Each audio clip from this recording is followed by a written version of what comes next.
All right. Good afternoon, everyone, and thank you for joining us for today's Mentor Handbook kind of introduction webinar. My name is Tyler Ford. I serve as Director of Mentors with tnAchieves, and we're really thankful that you took some time out of your Tuesday to learn more about the Mentor Handbook and its importance for your time as a tnAchieves mentor. Really, what we're going to do with today's webinar is walk you through the handbook a little bit, share with you its importance and its value, and share with you some pointers on how you can leverage it throughout your time as a mentor to effectively connect with your students and to effectively build a relationship with them. I'm joined today by Ben Sterling, the author of the tnAchieves Mentor Handbook, really the artist behind it, who's going to help walk us through it. So Ben, would you like to introduce yourself for us? Sure, yeah, absolutely. Well, thanks again to everybody for hopping on. This is the first kind of big webinar of the year for us. So really excited to have everybody joining us. I'm seeing some old names come through. Hello, Alan Lutz in Roane County. I saw your name pop up there. So many other familiar faces popping in the chat. So great to be with you. My name's Ben Sterling. I serve as the Senior Director of Content here at tnAchieves. I'm in my 8th year with the organization. So started way back in June 2014. So really excited to be moving into this kind of a new year for tnAchieves mentoring. There's a lot of new things going on this year. The Mentor Handbook, one of those things that doesn't change much. It kind of looks the same as it always has. So for those of you that are new or returning volunteers, not a lot of new things to see here, but I do want to highlight a couple of things for you as we have our chat this morning. But for those of you that are new, this is a great way to get to know the Mentor Handbook and understand its purpose and the type of resource that it can be for you as a mentor in the program. So very, very happy to be with you today. And I think you make a great point. The Mentor Handbook does not change significantly from year to year, but we always take a lot of time to update it and make sure we're really thoughtful about the changes we're putting in there, because the program does shift every year, especially as we shift into these new times. So we're excited to be able to walk you through some of those changes and updates to the handbook this year. Ben, I'll start off with a question, really kind of a simple question. Why is it important that a mentor leverage the Mentor Handbook in their work with students? Yeah, like I said, I've been doing this for 8 years. I'm one of the few people on staff that has been directly involved with the mentor program the entire time. When I was brought on with the organization in June 2014, it was me traveling around the state telling my story as a tnAchieves student to recruit volunteers. And really that hasn't changed ever since. So I've had a lot of time communicating with mentors and volunteers and understanding what they see as a value in terms of resources and also what they need to find success in this mentor role. And it never fails. Every time I talk to a mentor, they're like, that Mentor Handbook is my lifeline to my experience as a volunteer. And I think one of the reasons why they feel that way, and we're going to cover this in just a little bit, but one, it is identical to the student's handbook. So it's incredibly helpful to them to see exactly what the students are seeing in their handbook. It allows them to message students and craft their messaging to students in a way that is in student voice. And also, I think it's just incredibly helpful because there's so many details that I would argue that this handbook probably has more information than you actually need. There's so much in there, but because of that, everything you need is in there. So really, a mentor could probably answer almost any question that they could come up with by just reading through their Mentor Handbook. We've done some updates to that handbook this year to kind of reorganize it in a way that makes even more sense in terms of how the mentor timeline and schedule has changed in 2022. You'll see some of that. I'll highlight some of those changes in just a little bit. But in general, I think the Mentor Handbook provides mentors with a consistent, accurate resource in terms of understanding students' deadlines, understanding what's coming next for each student. And it's really, as Tyler has kind of already mentioned, it's sort of a living, breathing document. It changes every year just a little bit to address what has changed. And we take mentor feedback into account every year as we adjust this handbook and try to provide you with a resource that's not overwhelming, but is also really informative in terms of providing you with the content that you need to successfully serve your students, whether that be from a programmatic standpoint, as far as deadlines, checklists, and those types of things, but also a relational standpoint and giving you the resources that you need to successfully build relationships with students, interact with students, communicate with them, and then properly follow. And I think you make a great point, Ben. There is a lot of information in the Mentor Handbook, likely more than you even need. We do that very intentionally so that you can flip in that handbook and find the information, no matter how niche a question that student may be asking. But one really important question or point that I want to make is that it is not our expectation at Tennessee Achieves that you memorize the Mentor Handbook. Absolutely.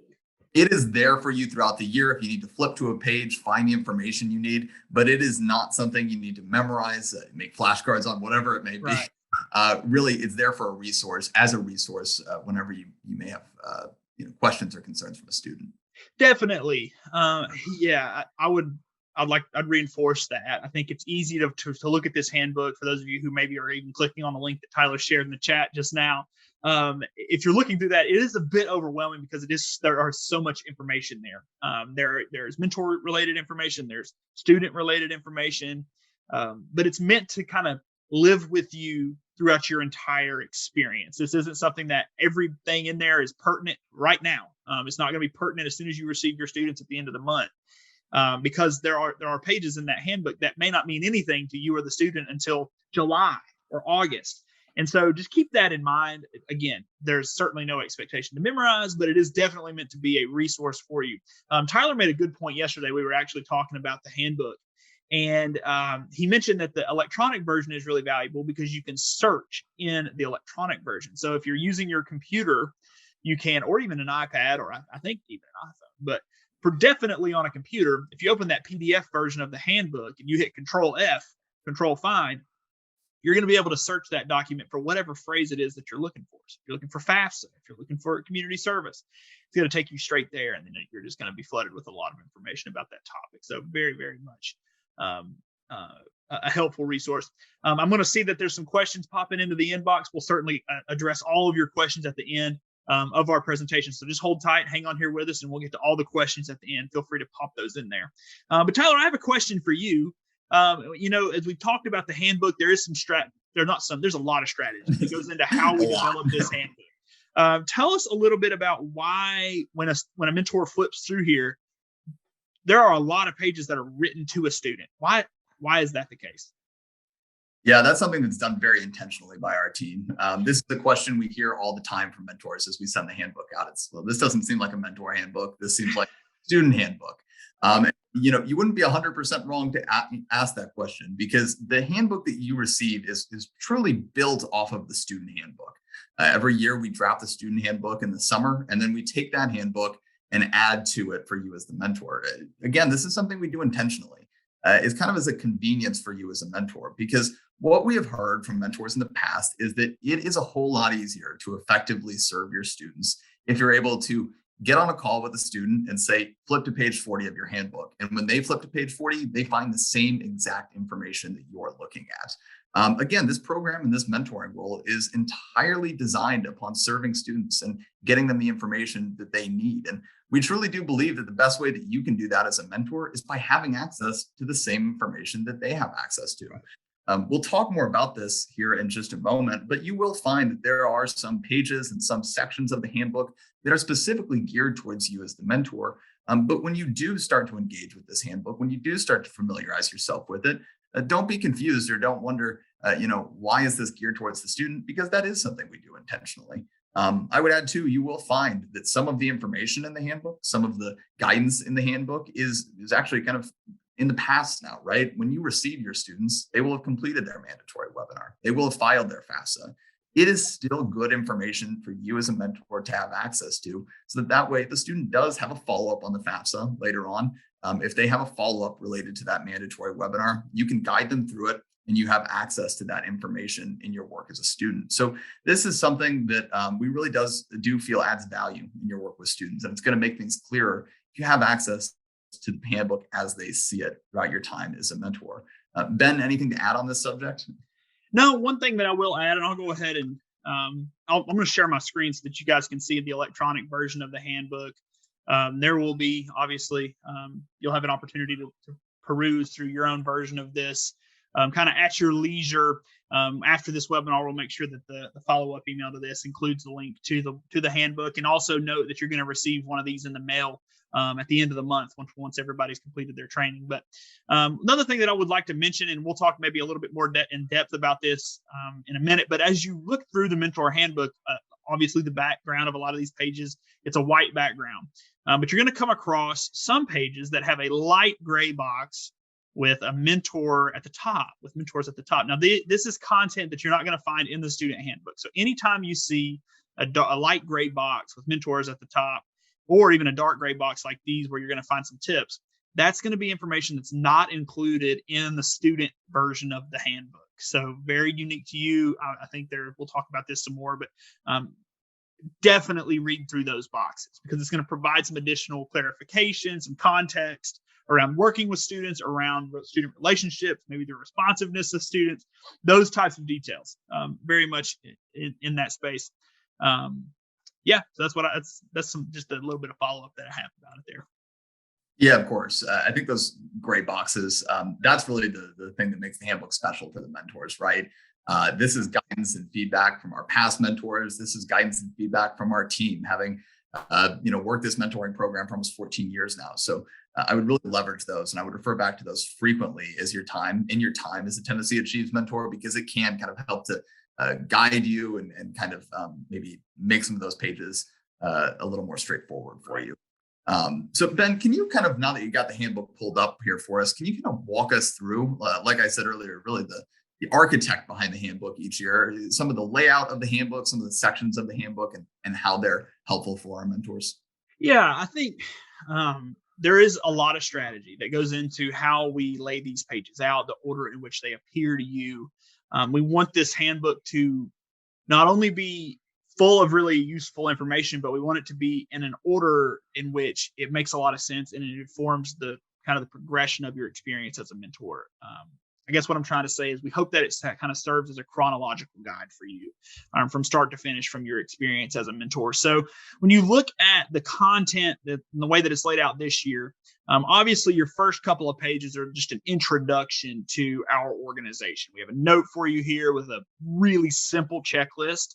As a mentor, you're going to find there's multiple checklists in this document as you peruse through it. But this first page, we hit you straight out of the gate with a mentor checklist, because I think there are some things that as a mentor, it's really valuable to know as far as knowing when you need to start communicating with students and those sorts of things. So you find that here. Another thing I'd like to point out is in your table of contents, each one of these titles are linked. So if you go to the electronic version of this and you want to jump all the way back to community service, all you have to do is click that and it's going to take you to the page 22 where the community service starts. So another really nice resource there for you. But as we kind of talk about the way the pages are grouped together, again, you've got your introduction here. You've got our Connect With Us page. This has every person on our staff and their contact information. We feel very strongly that you should have access to our entire organization, from Chrissy as the executive director, Graham, who's worked with mentors for 13 years. There's my contact information on here as well. Tyler, everybody on our staff is listed here in full transparency. So if you ever need to get a hold of somebody, anybody on this staff can answer your questions. You're going to receive a lot of emails and a lot of communication from Tyler or Graham or me. So feel free to utilize us as your main point of contact for the organization by all means. But just note that everybody on this list is happy to speak with you as a volunteer. Little information about how we work with the state and our partnership, our board, the counties at which we serve, with just kind of an overall view of our organization here. But then you start to get in kind of the meat of the handbook. We've got the student checklist, very strategic here. This is the student's checklist, not the mentors. We point the student back here pretty much every time that they have a question. Oftentimes the student's question is very related to a deadline. So when is this due? Well, let's go look at page 5 in your student handbook, because you're going to have a student checklist right there. It has everything as far as the date in which it needs to be completed laid out for them. We have a page here focused on mentor expectations. You're going to get a deep dive on this graphic in your mentor training. So not going to spend a ton of time here, but I would also encourage you to read through this page. I think it does give you a lot of context about working with our students.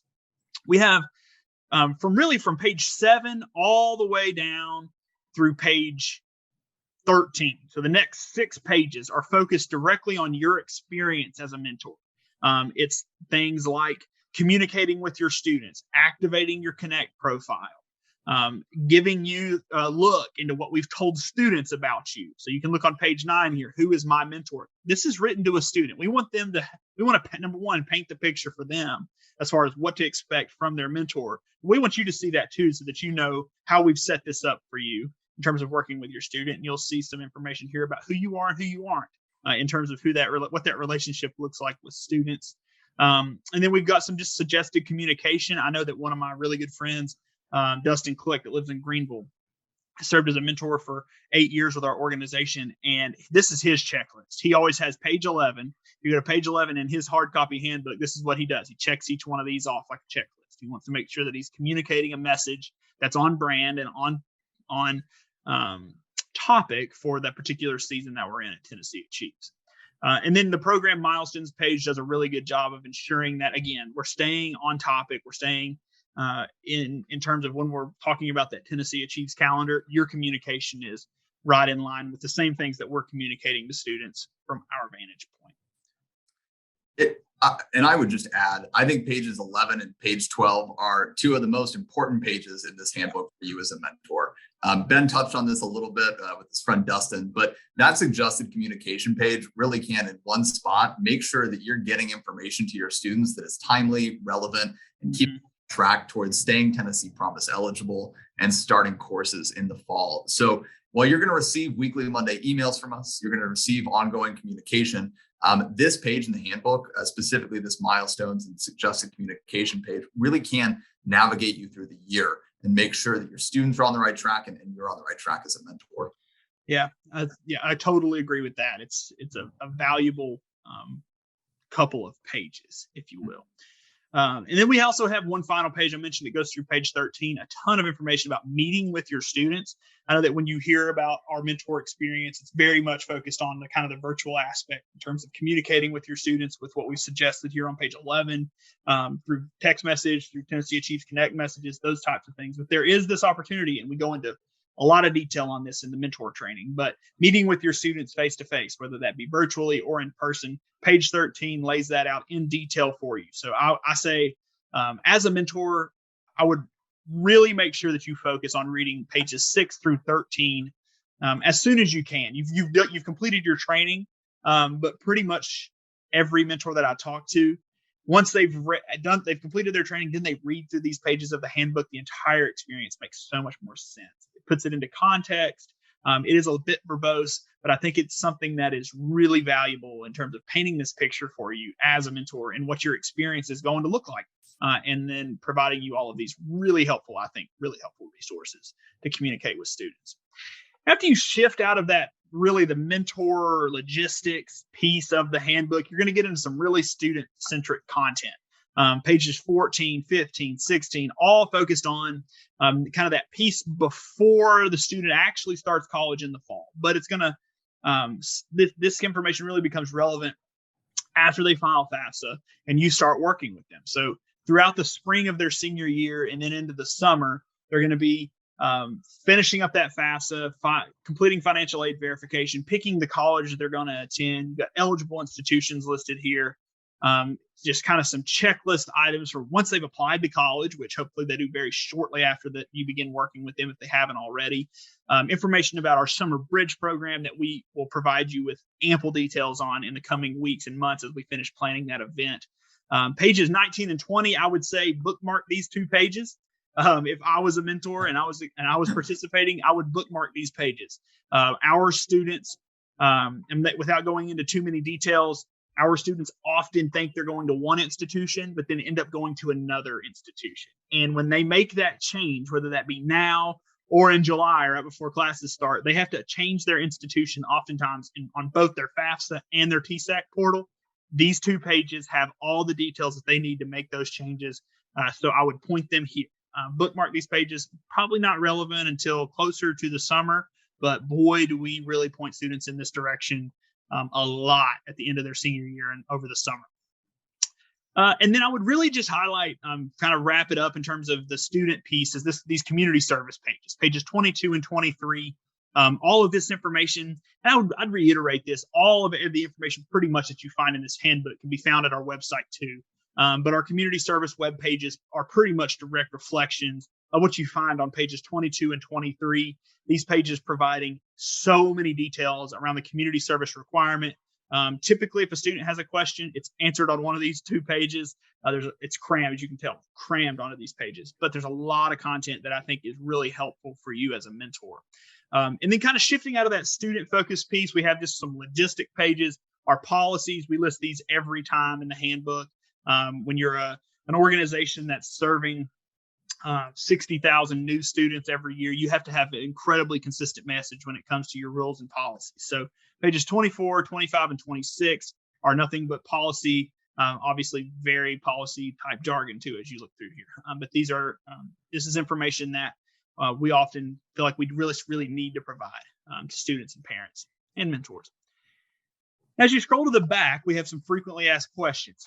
As you would expect, after doing this work for 14 years, you're going to have questions that you hear over and over again, and we've slowly but surely compiled those into quite a few FAQs. We have 3 pages worth. But I would say that one page that's really, really important to mentors is page 30, which is the mentors FAQ pages. So pages 28 and 29 are just general FAQs, really focused towards students. These are the pages in the student handbook, but page 30 is unique to your handbook, and these are questions that often mentors ask. So take a look at those. And then the last kind of group or section, if you will, of the mentor handbook that I would highlight would be our mentor recognition pages. This is an overwhelming number of names. I know it's incredibly hard to read. I can zoom in, you can see some names there, but if I zoom out, I think it does it some justice in terms of how many mentors. Thank you so much to many of you that are on here now, but so many mentors that have participated for 5+ years with our organization. Insane number to me. This page continues to grow every year. Tyler and I are already thinking about how we're going to push this thing to another 4 pages, I guess, to try to fit everybody on here in the next few years. Make it longer.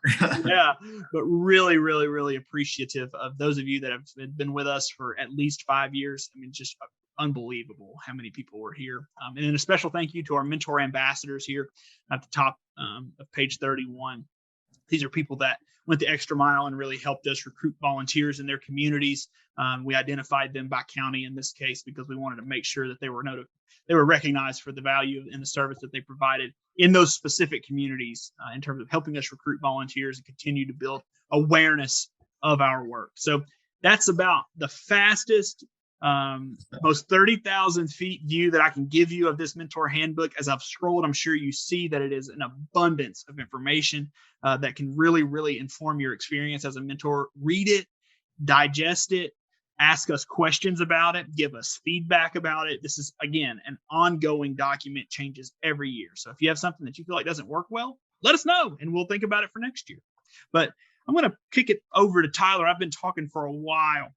So talk to us a little bit more about those gray boxes. I mentioned that. I'll go find us a page that has one, but talk to us a little bit more about the gray boxes. Yeah, those gray boxes are really there for you as a mentor to make this handbook, a little more personal, a little more of a personal mentor guide through the tnAchieves program, because we've received a ton of feedback and a ton of, mentor perspective over the years that those gray boxes are really going to offer to you in this handbook. So as you're flipping through it, as you're scrolling through it, if you're doing it digitally, take a look at those, because what those do is take that specific page of the handbook and add a mentor perspective or add our team's perspective to it as well. Some of these are going to be tips, things that a mentor maybe in your community has learned in their years of serving students. Some of those are going to be things that we've learned as people working with mentors for many years now that can make it a little bit easier for you to serve your students in that space, whether it's related to the FAFSA, whether it's related to community service.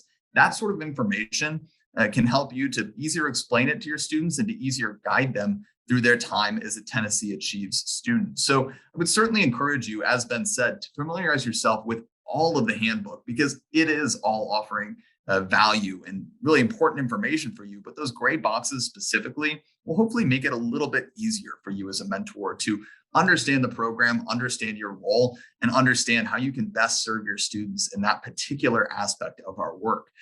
Again, we are really, really intentional every single year about what we include in these grade boxes and what we include in the handbook as a whole. So definitely know that this is not something we just think lightly about. It's not something that we just throw in there every single year. We Right. really, truly do take a look at this handbook every year, take a look at those mentor tips and tricks every year, and think about the feedback we've received over the past year, the questions we've received over the past year, and how we can tweak those things, change those things to more effectively communicate it to you in the coming year. So I really do think that those are going to offer value to you.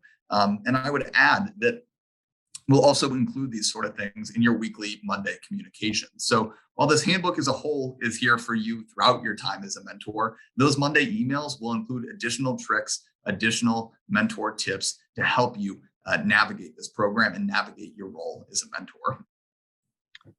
Yeah, I think that's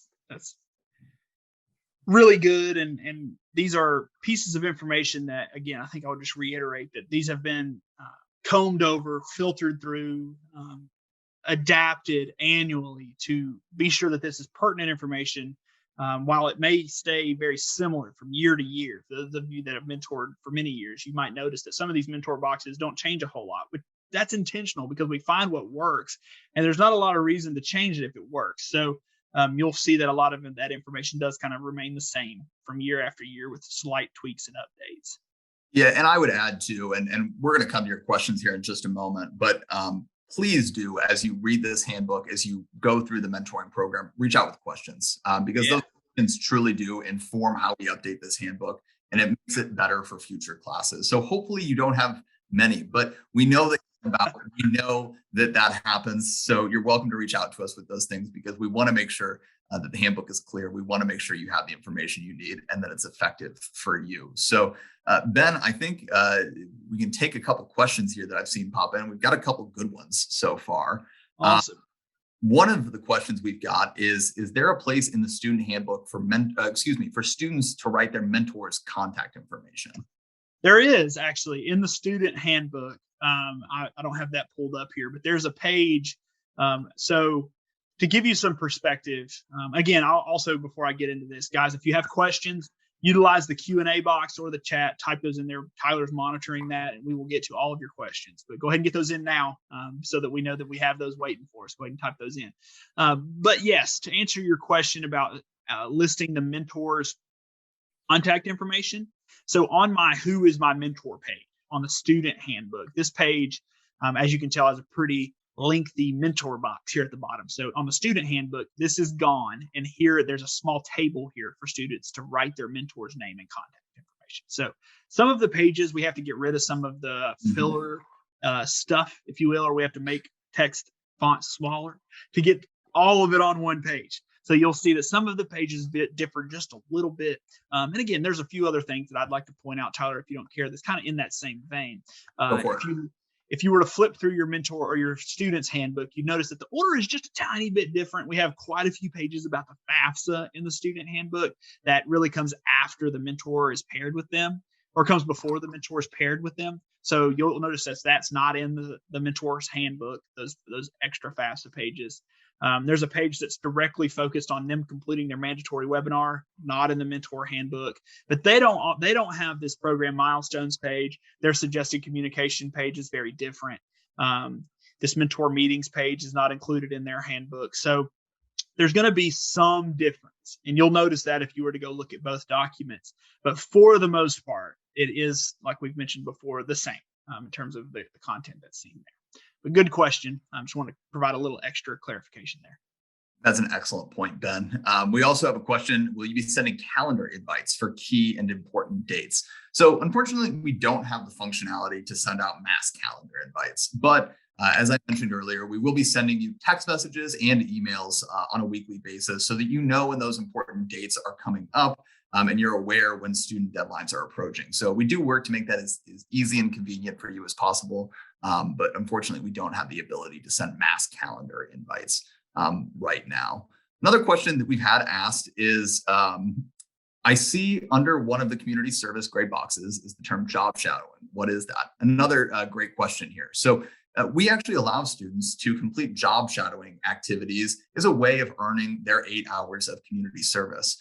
This is something that, certainly one of my favorite components of the work, I think, is that we get students out there getting career perspective, getting experience in the real world so they can better understand what they want to have as their career or as their college major and what they want to do once they graduate. So getting students out there and having them do these job shadowing activities is absolutely 100% something that you as a mentor can support your students in finding.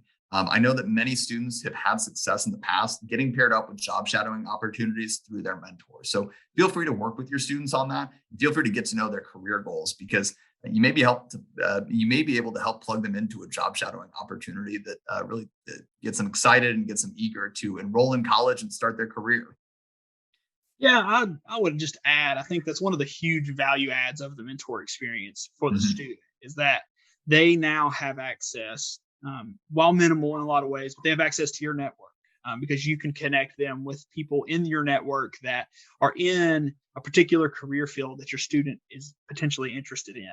I think about my personal mentoring experience with one of my students who was really interested in welding. I have no welding experience at all. I don't even know how to turn on a welder, but I have friends that are professional welders at Oak Ridge National Lab, and I was able to connect a welder that's a friend of mine with this student who knew very little about welding but was interested, and he was able to build his own expertise, if you will, about welding. And so that's just a really, really great asset, I think, to the student to have a mentor who can dip into their connections to connect with job shadowing opportunities. Very much a helpful asset. Yeah, that's absolutely true, Ben. One other question we've got, and this is related to meeting with students. Can you use Zoom, or is there some kind of built-in application in the Tennessee Achieves Connect virtual mentoring platform? There's a built-in video chat tool that you're welcome to leverage. And someone also asked where we get additional training on that virtual mentoring platform. I would encourage you to navigate to my pathways on Tennessee Achieves Connect, because there's a lot of great customized videos that really walk you through navigating the platform itself. Yeah. Another question we've got is, do you have access to parent and guardian contact information? And the answer is yes.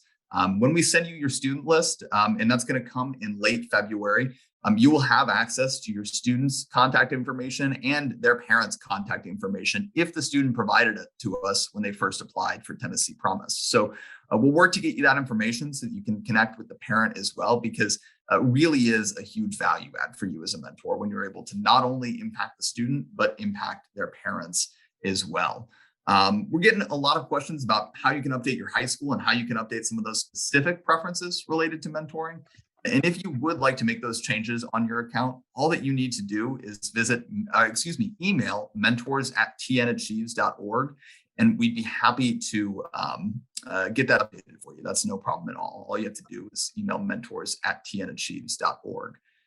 We're seeing some that would like a copy of the student handbook. We can certainly email that out to you. I'm bringing that up on the screen now just to give them a brief look. So you can always just visit our website, tnAchieves.org. It's the homepage there.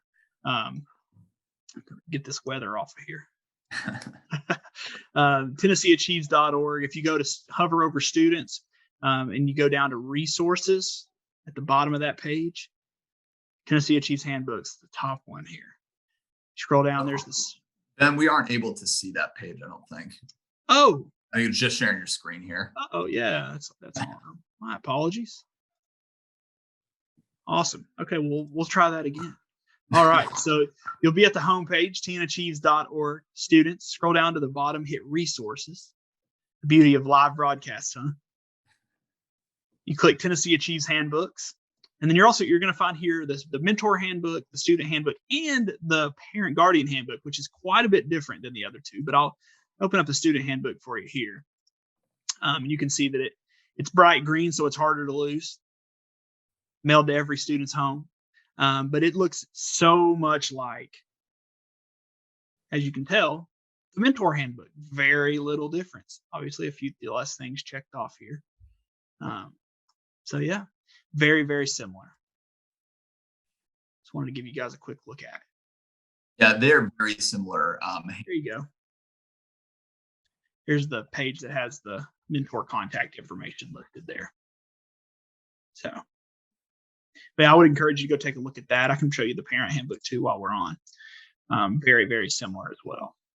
One thing I'd add too is all of these things will be accessible to you, not only on our website, but on the Tennessee Achieves platform. We'll have them linked there for you on that resources page. So anytime you're talking with students, anytime you're chatting, you can get there and find it pretty easily. Absolutely. So let me just make sure that we've got our questions covered here.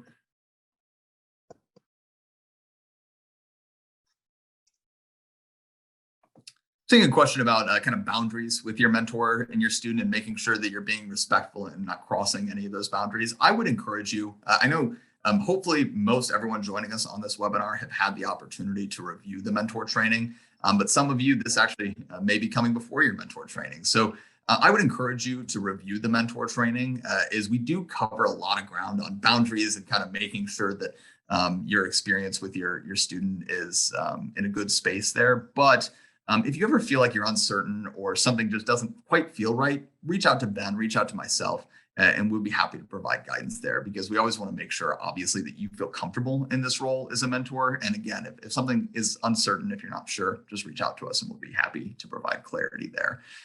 So Ben, I think we're kind of walked through the handbook now. We've provided a lot of great detail on the handbook. Do you have any closing thoughts as we kind of wrap up here today? Not a ton.